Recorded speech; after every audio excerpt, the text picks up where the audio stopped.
Welcome back. This is our next presenter's second NMRA clinic in 2021.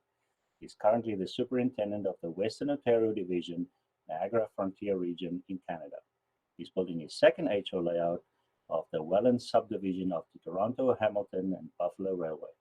He has lived with his wife in a village near Boston, Ontario for the last 7 years. They have 4 children and 6 grandchildren. Please welcome Mr. Paul Hurly. Thank you, Speed, and welcome everyone. This is our presentation on selling model train inventory on the internet.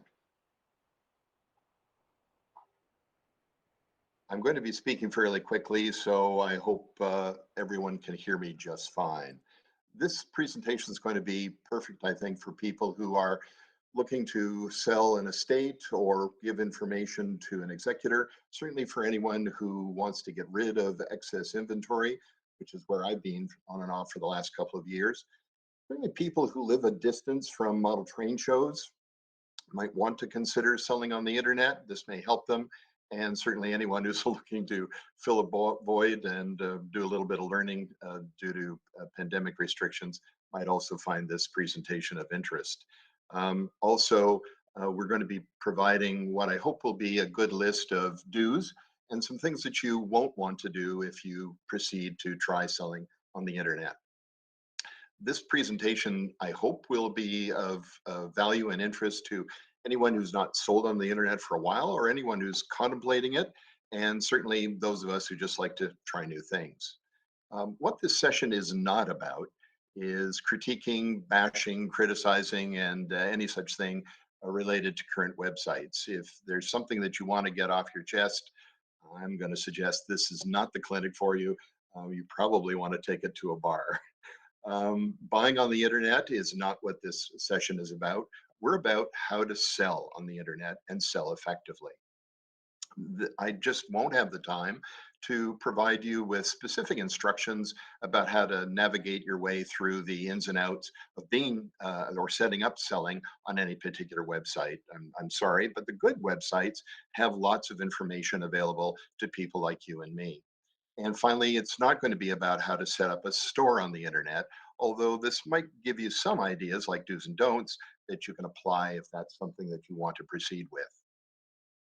What's my experience in selling online? Well, I'm not affiliated with any website. First of all, that's the first thing to declare.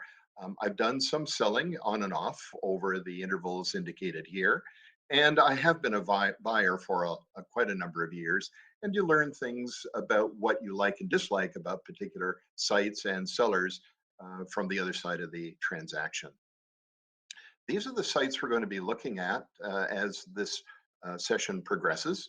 And what I should say as well is I reached out to at least 3, if not 4 of them, and sent information or a request for information to a number of them. And at the end of the day, quite frankly, no one was able to or willing to provide me with any more factual information about their sites that I could share with you. So everything that I'm going to be presenting in this session, unfortunately, comes just from my personal experience and doing a little bit of broader research. So why might you and I consider selling on the internet? Well, here are 3 reasons that made a lot of sense to me and why I started it up a couple of years ago. The first one, and the really dramatic one, is reach. I've been able to connect with sellers, quite frankly, all over the world. Just last weekend, I sold a locomotive to a man in Colorado. He and I would never meet up at a train show here in Southern Ontario where I live. I've sold over the years to people in Latin America, to a couple of people in Europe, and I think at least one person in Australia. Without the facility of the internet and the tools that are available to someone like me, I'd just never be able to reach those kinds of people. The other thing I really like about selling on the internet, especially the really, well, I'll call them robust sites, is that it's all automated. Once you load what you want to sell on the website in particular, it works 24/7, 365 days of the year if you let it. Doesn't take breaks, doesn't shut down, never gets sick, and it can do a lot of sometimes automated things for you on your behalf, like accepting or rejecting bid offers from people. So that saves me a lot of time for all the other things that I'm involved in. The other thing then is time management, and I've kind of touched on that.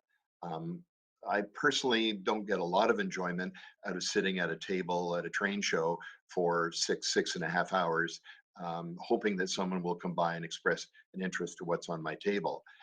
I don't mind being at a modeler's corner on behalf of the NMRA. That's different.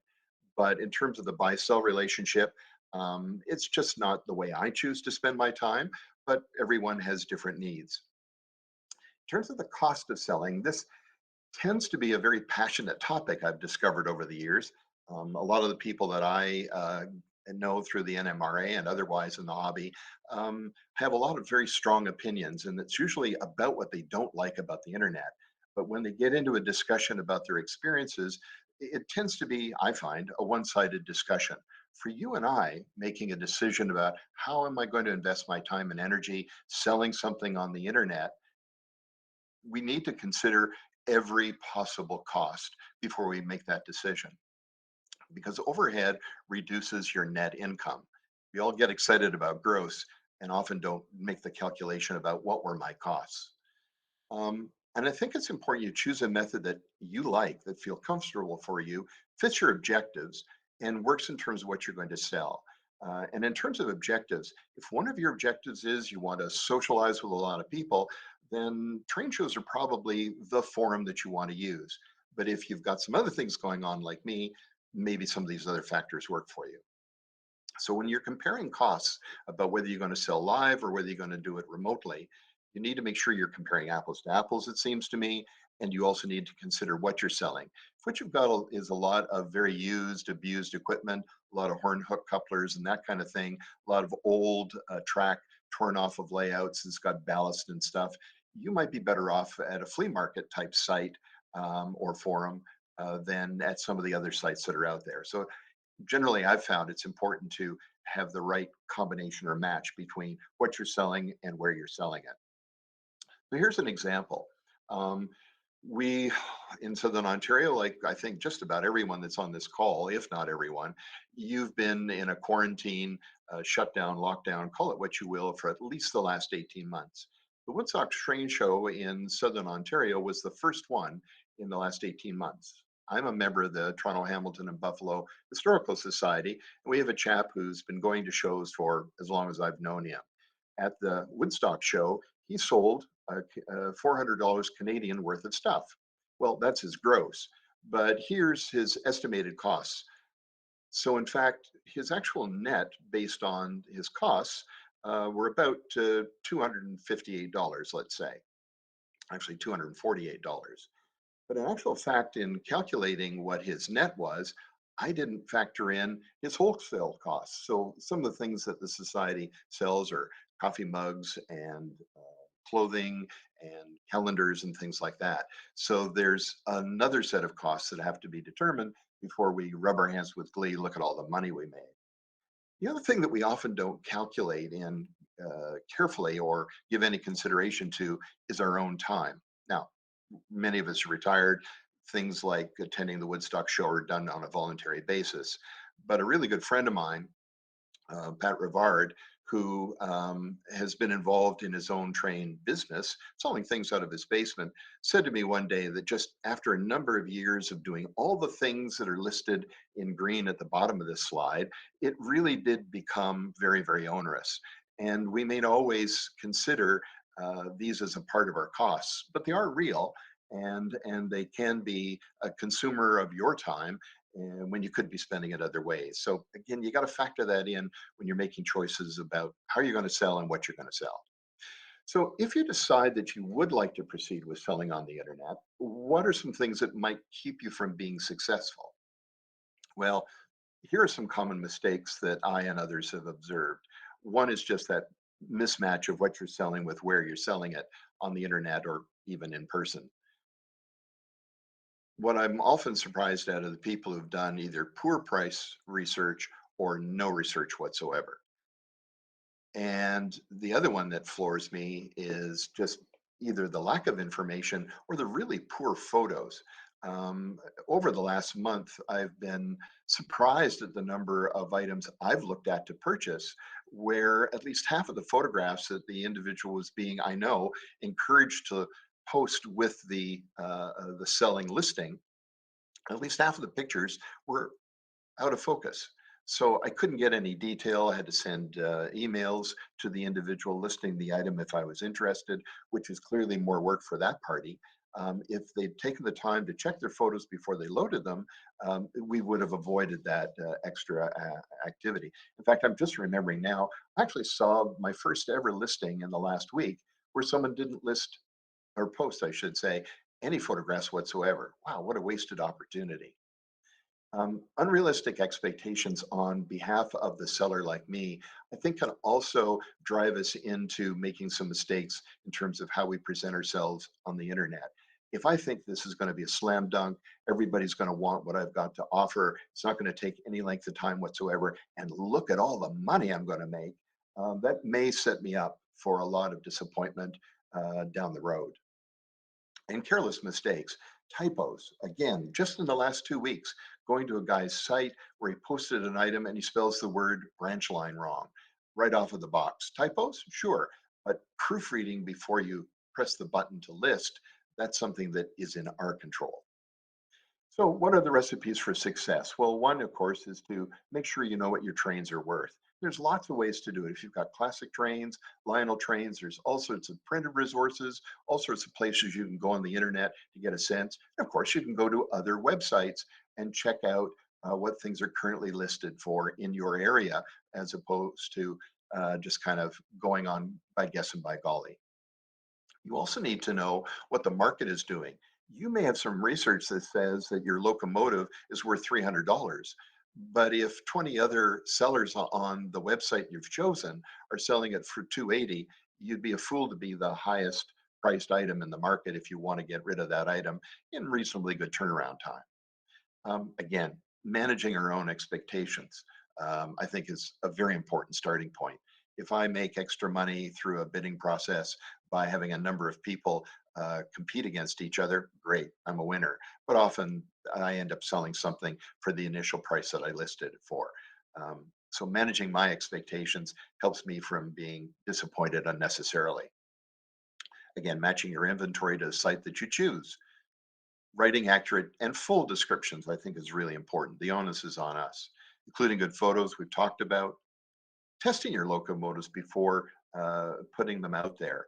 Make, imagine your disappointment if something that you've been really interested in, excited that you'd found it, been able to close the deal, when you finally open the box and put it on your layout, it just doesn't work. You don't want to have your reputation tied to that, let alone the site that you are being displayed on. And for gosh sakes, clean your models. I think of the number of images that I've looked at over the years where it looks like someone's trying to sell a chia pet. It is just remarkable to me that they wouldn't take the extra time to even just run their model under a tap, let alone maybe take some extra care. And finally, I think it's really important to be honest. Do unto others as you'd prefer to have things done to you. If there's something missing, if there's something broken, if there's a blob of glue, don't do what one guy was doing a couple of months ago and say, take a look at the pictures. That's the way I'm selling it. And then the onus is on me to carefully comb through it and determine the answers to those kinds of questions. Is there anything wrong with it? I think fuller descriptions are the ones that I prefer if I'm buying. So why wouldn't I offer that to the people I'd like to sell to? So essentially, the sites that are out there can be organized into these four categories. At the end of the day, I think it's kind of academic. You and I are going to choose the site that we think is going to provide the best access to people that want to buy, and we like the way they're set up. This final sort of general comment before we get into a review of sites. I love the advice that one consultant gave years ago, and it's begin with the end in mind. Well, you'd like to be successful, but what if you aren't? Another bit of advice from one of my favorite fictional characters in the Lee Child's novel series. Hope for the best, but plan for the worst. So, what are you going to do if your item doesn't sell? Well, number one, checking your expectations helps. Are you prepared to be flexible? I recently sold a locomotive, in fact, last weekend, that I listed or relisted 3 times.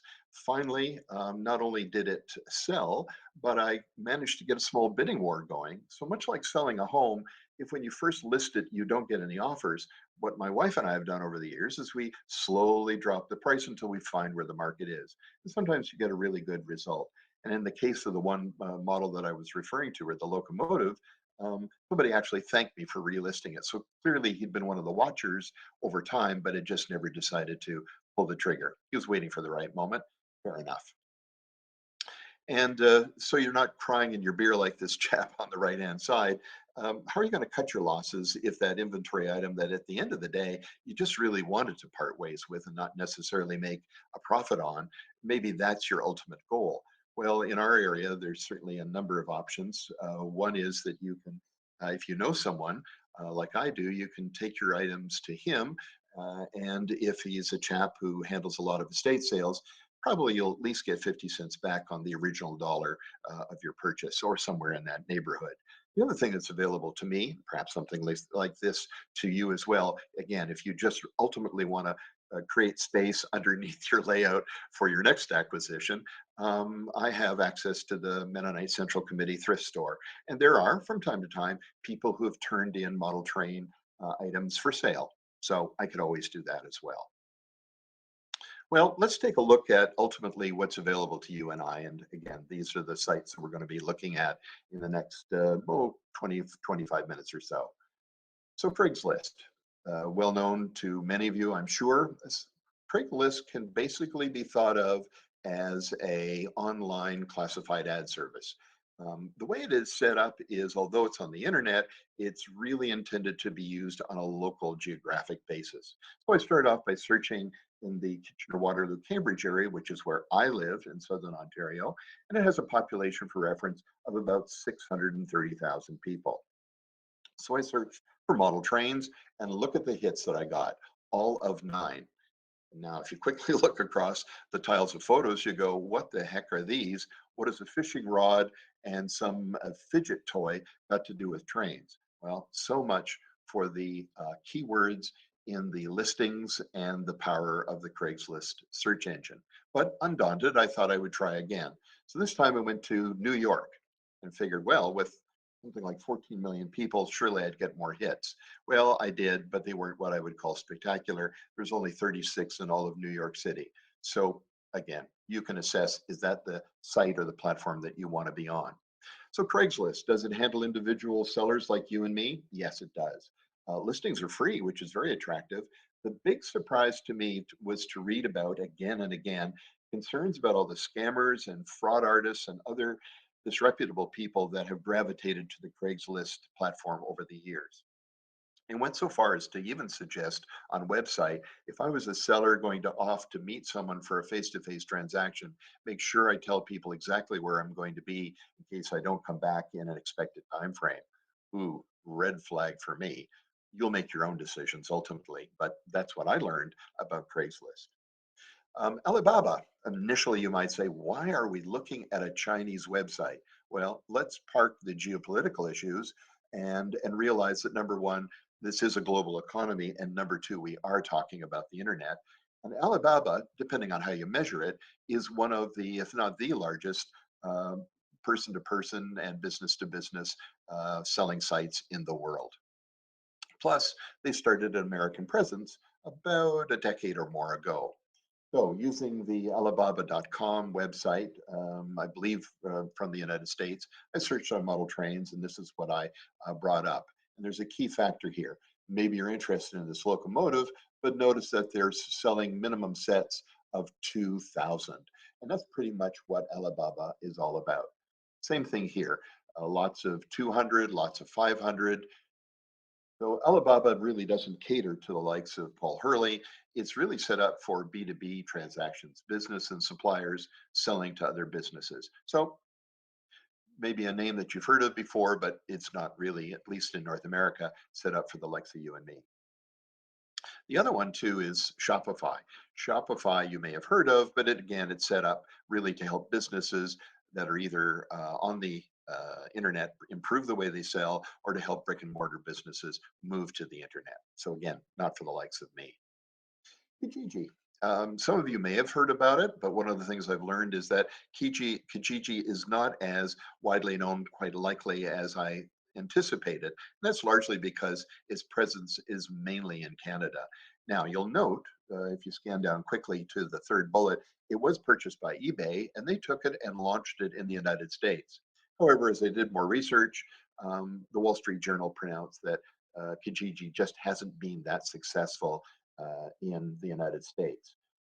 I have used it in Canada on a number of occasions to sell tools, and I've purchased some things like computer fans over Kijiji. One of the things I've experienced is that at least 50% of the time, anybody who's interested in buying what you're selling wants to haggle. Well, I've lived in the Middle East for at least 7 years, and I've done a lot of haggling in souks. But I can tell you this: when it comes to selling my model train stuff, I'm not willing to dicker over something that I've put a price on. That's my choice. Therefore, I'm not interested in selling my model train inventory on Kijiji. What do things look like on Kijiji? Well, I did a search on model trains in Canada. That's what the displays look like. So, are they set up for people like you and me as individuals? Absolutely, yes. Listings are free. It's very much in competition with Craigslist. Its reputation seems to be much, much better than Craigslist. However, it is really about a local market. I was getting people maybe an hour's drive from my home, and we would meet in a coffee shop in a neutral space and do the transaction either there or in their parking lot. Cash is the main way of completing a transaction. Groups.io. Groups.io, I only found out about last year during the pandemic, thanks to a modeler friend of mine that you may know of through his articles, George Ducka. He recommended the Hindsight 2020 RPM group to me, and thus I discovered Groups.io. Groups.io, with a little bit of research, was clearly set up to be more than just a selling site. It's really about software and software exchange and co-development. But, as will happen, the use of the Groups.io platform has diversified and includes groups. So I've sorted on model train groups and found that there are 58 of them. Clearly, not all allow sales, but here's a list that I discovered, or partial list of what I discovered on Groups.io. But if you drill down a little bit within that list, you will find sites that have been set up for groups exclusively for selling, and their names tell you everything that you need to know. So HO Yard Sale, 3XP, it turns out the X means experimental. This site was actually set up in 2017, if I recall correctly. It has 63 members, so not a lot of people selling from it. And they, like all of the groups within Groups.io, they have their own set of rules and regulations, and this is just some of them posted here. And that's the other key thing, is that when you are listing your item, you're essentially putting up a posting. There isn't a set of templates and other kinds of tools to assist you and I as sellers, but it may work for you just the way that you would like. Certainly, it has become more and more popular. I'm told by a couple of people that some of the people that used to sell on platforms like eBay started to migrate toward Groups.io. Fewer rules, fewer things that you can and can't do, and certainly less overhead. Another more specialized site within Groups.io here for O-scalers. So Groups.io, definitely set up for individuals. As I said before, individual group sites within the Groups.io platform, very low or no cost overhead. Reputationally seems to be pretty good. The one thing I became aware of, though, is because essentially you and I as sellers are responsible for what we are listing on a particular Groups.io subplatform or within a group. One of the complaints that I detected is that if I'm not a conscientious seller, you, the shopper, may see something that you really, really wanted, get into it, get excited, start trying to dicker around it, only to discover, hey, I sold it 2 weeks ago and I forgot to take down my listing.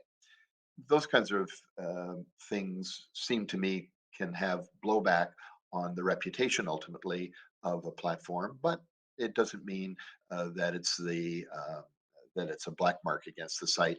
And certainly, if you're getting involved in Groups IO, you would want to be one of the more conscientious sellers. I think it's relatively easy to use from what I could see. And again, it's partly as a result of less overhead, less structure, less rules, fewer tools to migrate or navigate through. And the preferred method of payment to consummate your transaction is PayPal. Facebook, not a stranger to many of us. On Facebook, there are two separate channels, I'll call them, by which, or methods by which you and I can sell model train related items individually. One is through what Facebook calls the marketplace. And this is its homepage, as you would first see it. If you want to get then drill down into trains, you can see my search in the upper left-hand corner. This is some of the tiles that came up on the screen. And I'll be quite honest with you, as I'm poking around in here doing some research for this session, right away, this one really popped up. I'm interested in that era of Canadian Pacific boxcars, multi-mark logo on them, and hey, $1 really appeals. So I clicked on it. And here's what I found. When you get over into the detail, you suddenly discover that $1 enticement from the preceding screen now becomes $20 to $30. In the old marketplace, that used to be called bait and switch. You could also call it misleading advertising. There are rules about that in the broader marketplace. Many of you in your own countries, wherever you're listening to this from, are aware of some issues that come up, particularly this time of year during the holiday season leading up to Christmas. Again, a less regulated website, as you know from all the publicity about Facebook over the last couple of years.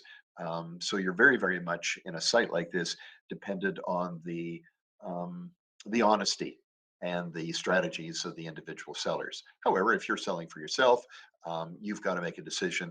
Is that what you want to be associated to? And is it attracting the kind of buyers that you want to reach? Within Marketplace, there are tools. This is a screenshot of the lead page.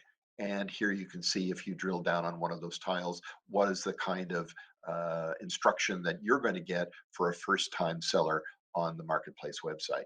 I can tell you from personal experience, what seems complicated initially, if you hang in there just by reputation, you will navigate just fine. Take it slow, read everything on whatever website you choose to start with, if you choose to start selling on the internet, and just in no time at all, you'll get the hang of it. Facebook has then that other channel that I talked about. So one is Marketplace, but also there are lots and lots of groups, kind of like another version of Groups IO, that exist on Facebook. And I simply can't tell you how many of them there are.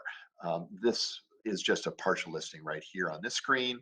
Here are some more model railroad buy, sell, trade. Very clearly tells you what it's all about. You'll notice just below the title, there are roughly 4,500 members. So these are the people that have permission to actually sell through the site. Again, it's done like with Groups IO by posting. There aren't templates and things that you have to use. So in that way, it's a bit more free form, unregulated, and perhaps for some of you, less constraining, less things that you have to learn how to do. Where the flashing arrow is, one of the things that seems to be a common element across this part of the platform is the use of PayPal. So if you don't have a PayPal account now and are reluctant to use one, you're obviously going to be constrained on this site, not necessarily all sites, but on this site. And what I also learned through my research, which I didn't know because of some acrimony during 2020 between PayPal and eBay, is eBay now owns PayPal.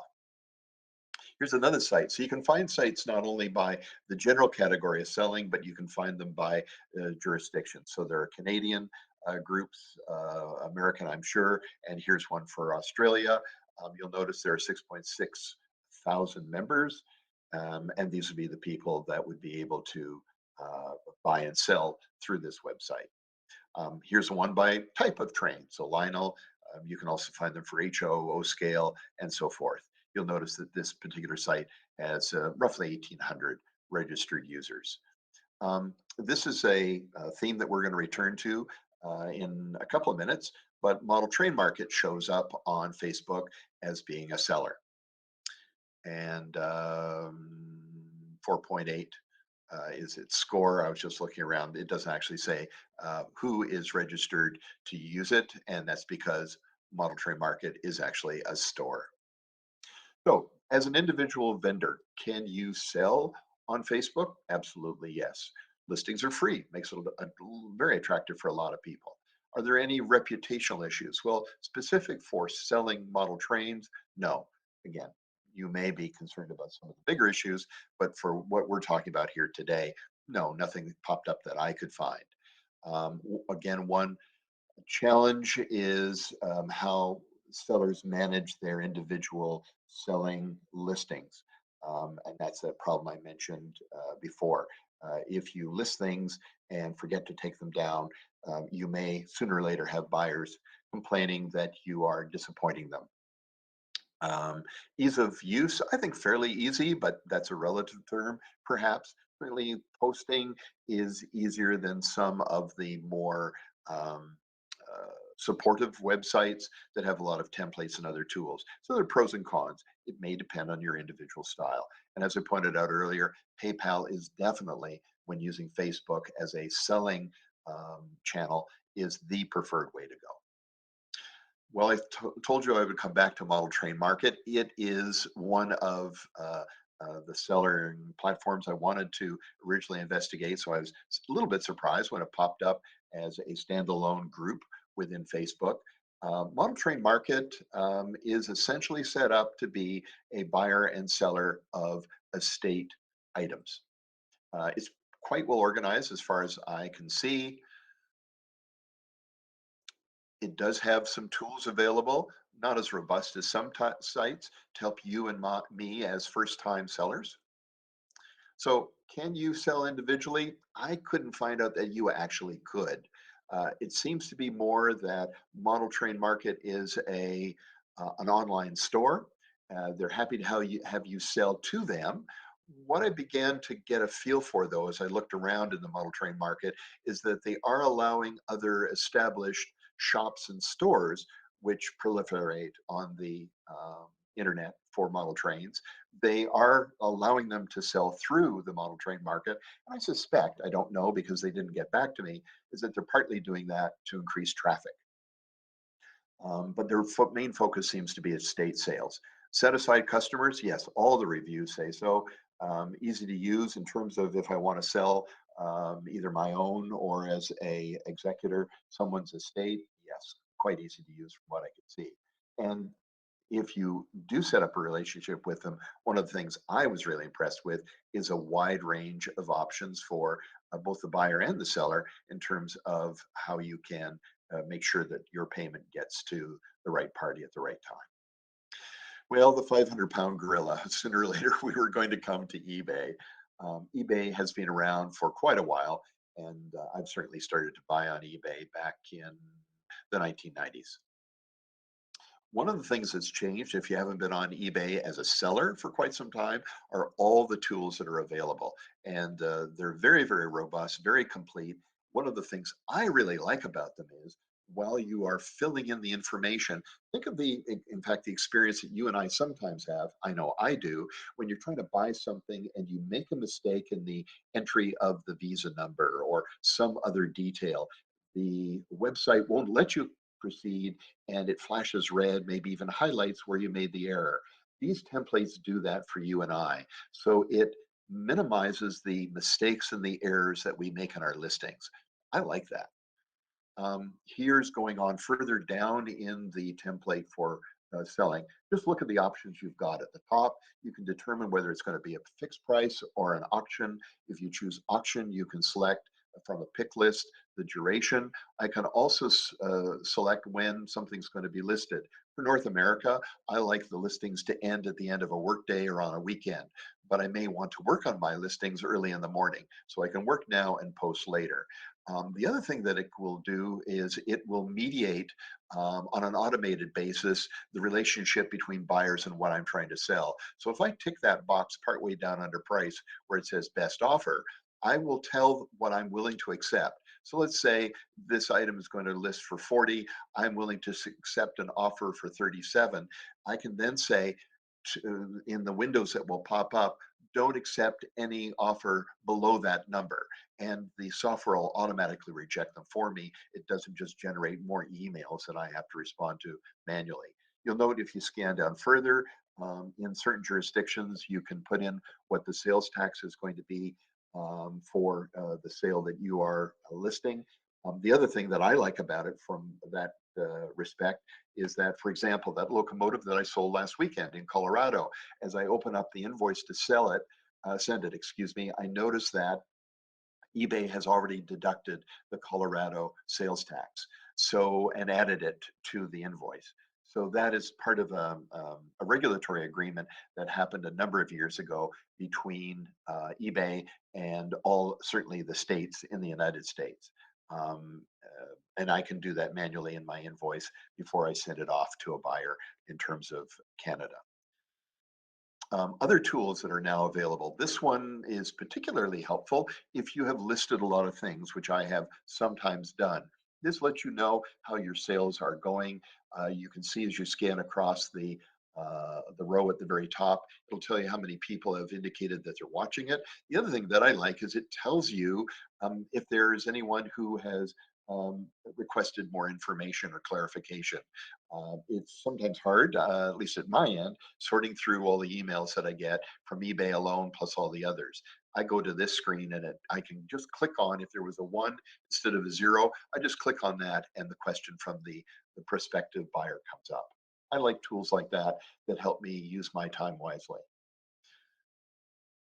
Here's another screen that's great. If you've ever used eBay over the years, certainly in the last, I'm going to say 5 years, and if you've clicked on watch for an item you were interested in, and then at some point later you received, the seller is offering you a 10% discount, this is how you and I as sellers generate this. At the top of the screen, you'll see this Rapido FP9A. The software, selling software, has now indicated I could make an offer if I choose to, of a discount to anyone who's watching. If that's something I decide I want to do, I click on the send offer, determine what kind of a discount I'm willing to provide, and the eBay software will automatically send it to those three watchers, and it will then manage their response to that offer. Here's another thing that's really good. Some years ago, I was in New Zealand on business. I saw in prototype Kiwi Rail in what they call fruit salad paint scheme, and I thought, wow, this is great. I've got to have one. 5 to 7 years later, what I hoped to do with it hasn't really panned out. So I decided, look, let's just cut my losses. I'll take the money that I can get from it if I can sell it, and I'll reinvest it in something else for my layout. Very clearly, the demand for Kiwi Rail in North America wouldn't be that strong. With the click of one radio button on the seller template while I was listing, I was able to make sure that this was listed on ebay.com.au. Another Seller Hub item that's helpful is keeping track of your invoices. Here's another one. If you look over on the left-hand side, you'll see that at the moment it tells me I can purchase shipping labels. If I'd given you a screenshot earlier on, it would have told me I can send the invoice now and go in and make any necessary changes if I needed to, such as tweak the sales tax. And the item that is showing right now, the offer, is to purchase shipping labels. What a great time saver that has been, and I'll mention that again in a moment. For those of you who have been in the workplace and have had some dealings with what are called analytics, or perhaps your employer required you to start using software tools such as Salesforce, this kind of desktop or dashboard of how things are going, you know how to use this. It can be very helpful. Learn how to use some of this information, and yes, they do provide explanations if you click on it, can help you improve your future listings. And I try to do that wherever I can. Here's a breakdown that is the kind of information that many of you often like to be informed about, certainly with eBay, is what does it cost to sell? So do a quick scan here. You can see at the top that my gross sales for the time period from roughly September through to October, or if not early November, was 1152. What did it cost me to list on eBay? 161.42, so roughly 11 to 12% of my gross was made up of uh, fees to eBay for the services they rendered. And you'll note as well, I purchased almost $100 worth of shipping labels through them as well. The other thing that I like about eBay is they offer a cell phone app, and just sort of a political comment, if I may, from me. Cell phone app may seem superfluous to an awful lot of us, particularly if we're over the age of 65. But I can tell you, if you look around, look at your own kids, the cell phone and the cell phone apps are the way that many people access a lot of things that they're interested in. And I'll admit, as a buyer, I rely to some extent on my eBay app when I'm looking to buy something.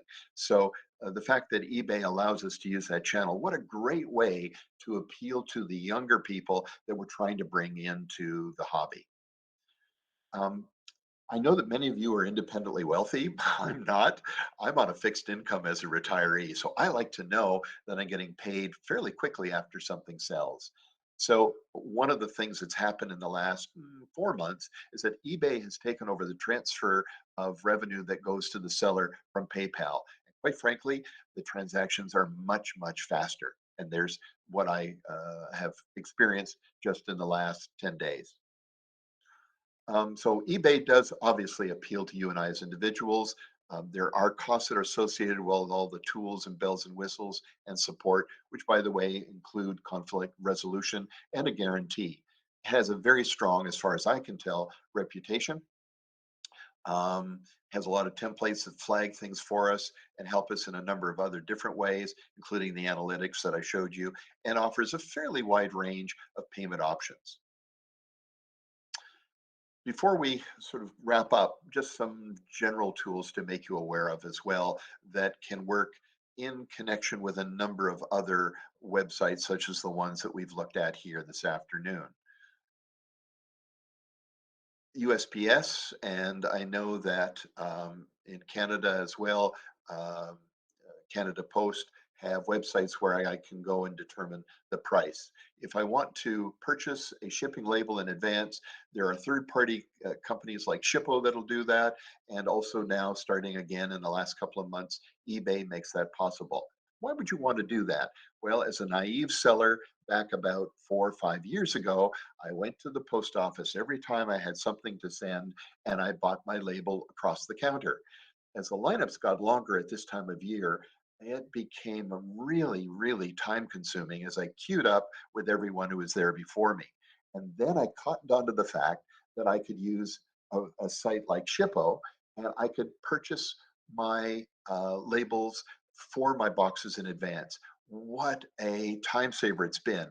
I proudly skipped the line, walked to the front, wave my package in the air to the postal clerk at the counter, say, prepaid. They nod or wave in my direction. I leave it on the counter, turn around and leave, walking smugly so past everyone waiting to buy their stamps or whatever it's there for. So it is a very, very useful and handy tool. And they'll also help you to track your shipments as well on a lot of these sites, such as eBay. Well, what else might help us to determine whether we're going to sell on this site versus another? Well, it's not all just about costs and tools. One of the things is how much sites attract customers. And to that, I go to the analogy of what you and I experience as consumers in the broader marketplace. Across North America, for example, one of the things that's been going on for, I think, close to 20 years are auto malls. And when you go to an auto mall, it's many, many acres or hectares of land, and all of the dealers are in that area. So I, as a buyer, can pop around and see them. There's obviously an advantage from the standpoint of the automotive dealer to have an ability to track so many consumers to one geographic location. I see the same thing in town after city across North America.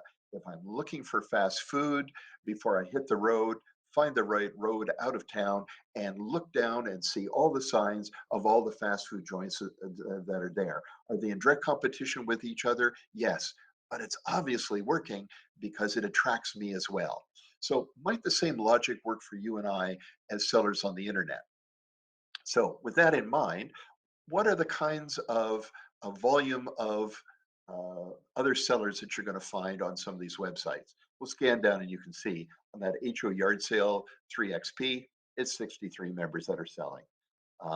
Model train market, there are stores, but you have to be a legitimate store. The likes of Paul Hurly working out of his basement is not going to qualify. But eBay, it's tens of thousands. That's both individual stores plus individuals. What about then the amount of inventory that people are likely to find if they come to that website?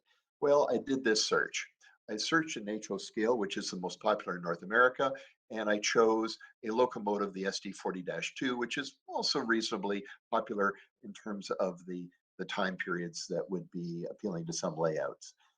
You can see where I didn't get any hits. Then at Model Train Market, much to my surprise, the only hits that I got in HO were for decoders, and clearly they were from stores that were selling through Model Train Market with prior agreement.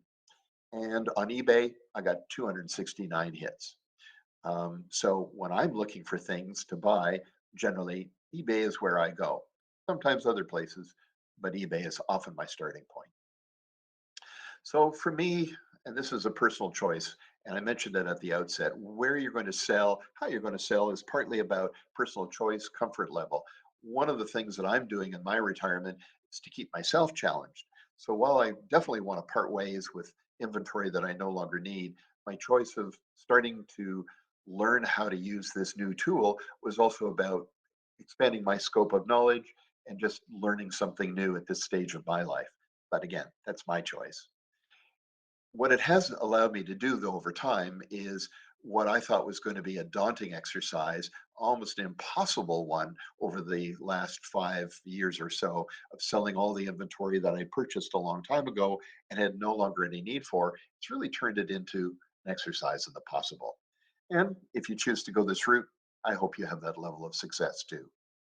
And on that note, I'll turn things open to Q&A. Speed, if you want to moderate it for us, I'd appreciate that. Oh, one last comment, if I may. Sorry, Speed. Anyone who'd like a copy of this information, I know I covered a lot of ground and I was speaking quickly. The PDF of this presentation is going to be posted in the NMRA group's Facebook page. Over to you, Speed. Can you hear me now? I think I pulled a Marty with the mute button. I can hear you.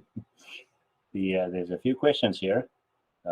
Is there a way to reduce or minimize the listing fees in eBay? Yes. eBay, in fact, has dropped its old charging method of an amount of money for each listing. When you start out, and so when I got back into using eBay earlier this year, they initially allocated 200 free listings per month. So that's one way. The second thing is making sure you don't go over that, because then they do charge you per listing. And the other one is to protect your reputation as a seller. Again, on the eBay site, they monitor that, they encourage feedback. And as they get a sense of your history as a seller, they then increase the free allotment. They want to improve their relationship with you as a seller because they can see that you're doing a good job. Okay. Next one is, can I sell my train inventory on wish.com? The answer is yes, with a qualifier. If I'm in Canada, for example, it's going to be more challenging. Wish, for whatever reasons, has put some restrictions on people in Canada getting service and having access to it. But in the United States, go for it. I honestly don't know if wish.com is available to people outside North America. That one, I'm sorry, I just don't know about. Okay, here's a slightly weird question. When selling online, do you have to honor returns? Which I wish you do. At least on eBay, you have the option of declining, and I would say my buying experience would say that the vast majority of individual selling don't allow returns. Okay. If you are shipping an expensive item like a locomotive, can you insure the item and add it to the shipping? Um, I can qualify that and say yes, but it probably is dependent on the postal service that you're using. So I know that in Canada, um, when I do an initial um, search for the cost of postage, I can determine if it's a locomotive, what it's going to cost me to add insurance to that shipment. And yes, then I can add that into the shipping cost because it all gets totaled together when I buy the shipping label in advance through either eBay or through shippo.com. Next one, you mentioned going to the post office and the line of people. How much work is there actually in this whole shipping and handling portion of the business? Well, it depends. Like so many things in life, I think I've gotten better at it as I've done it more. I've probably sold this way, off the top of my head, 400 items or lots of items over the past 3 episodes that I indicated at the beginning. Um, I would say that I can now probably print and package an item within 15 minutes. And then in terms of my personal situation, my distance from the postal depot is about a 30-minute round trip. So you kind of group them together and not When I drive for can, everyone. yes, but sometimes I don't get that lucky. And eBay, I can't speak for the other sites, but I suspect I know that, Groups.io and Facebook really leave it up to the discretion and self-discipline of the seller. In the case of eBay, they're constantly sending both you and the buyer reminders to do things that you need to until the item has been delivered to the postal depot and a tracking number has been issued. Okay. So generally, 2 days on whether it's an individual item or a group. I can't, to my convenience, hold on to items and deliver them in bulk. Next question is, how big a sales tax expert do you need to be? We've seen it on your eBay site there for, I think, 13% in Ontario. But what about other places, and how about other sites? Um, you need to know what your responsibilities are in the jurisdiction that you are selling from. That is the number one issue. Um, I've been to lots of train shows where the more organized vendors are keeping individual lists of everything they sell. They're partly doing that for inventory control, but my own personal experience from being in business for myself is that they're also doing it because the tax man's going to ask for an accounting. So it depends on your jurisdiction. Um, I've been incorporated for a number of years, so I would simply ask my accountant. Before I was incorporated, I just Googled and asked questions of government individuals. Or if you want to go and fly under the radar, well, then the question is actually irrelevant. In Yes. terms of selling in a different jurisdiction, sorry, Speed, just to mention that. So where I'm selling into the United States, um, quite a number of years ago, the American governments, plural, realized that an awful lot of people were buying and selling things over the internet and that it was changing the commercial environment.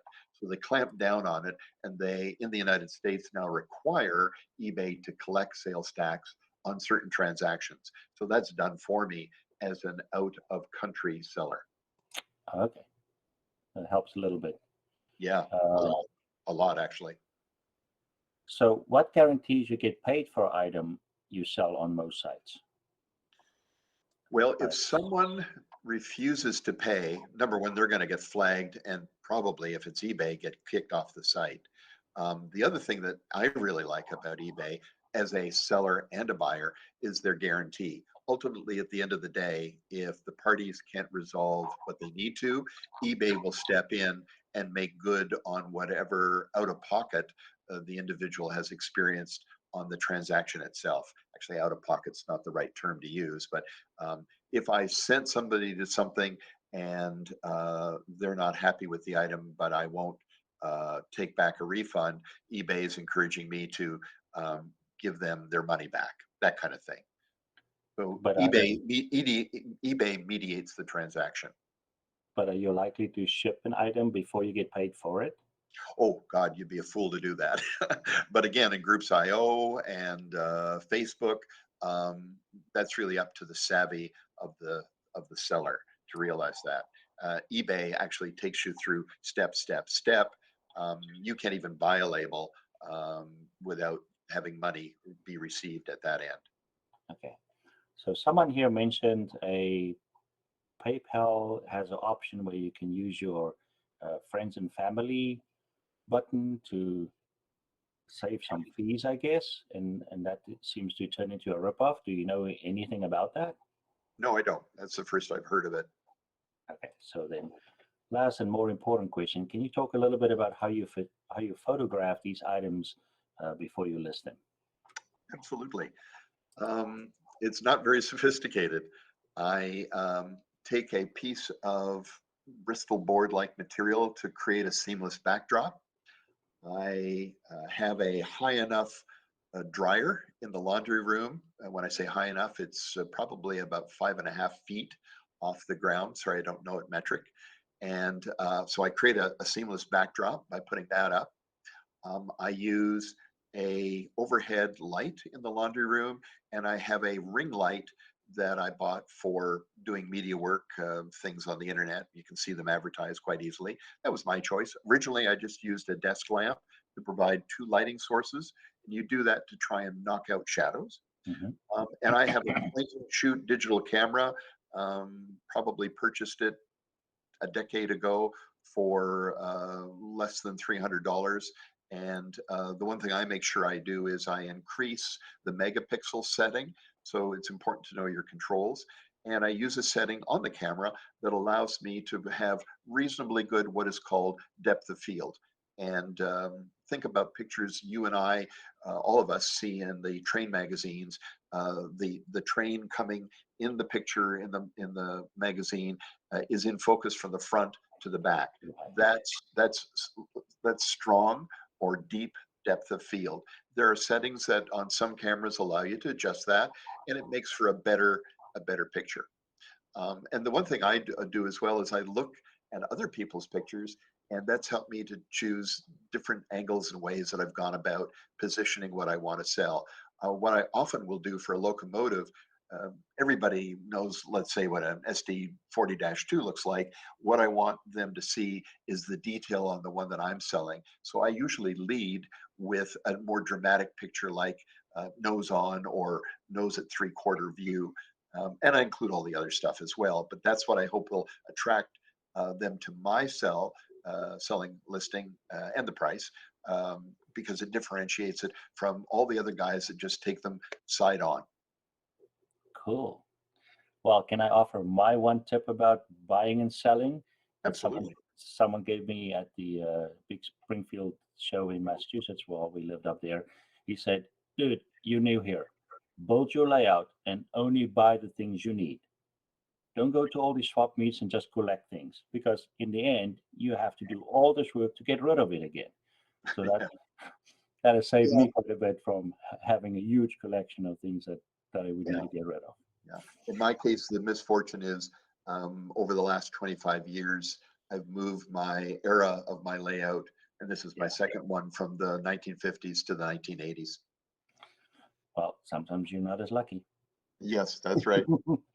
Thank you for a great clinic. There's lots of tips in here. I already texted a bunch of people who was trying to sell their stuff, so they will, maybe just follow the advice, or if you don't mind, I might put them in contact with you to ask for some advice if they need be. Um, Thank you very, very much. And I'll meet people in the chat room in a couple of minutes. Afterwards, yes. So there's the breakout room, MRL-Aussies, werby.com/. There's also a link posted in Facebook, and in the YouTube channel, there's a description underneath us. And if you click on that bit.ly link, it will also take you there. Thanks, Speed. Thanks, everyone.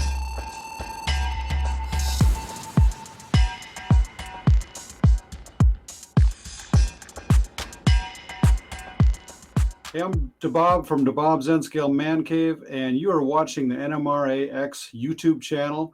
And if you have not subscribed down below, ring that bell and give it a good like as well. Leave a comment down below, but by all means, subscribe.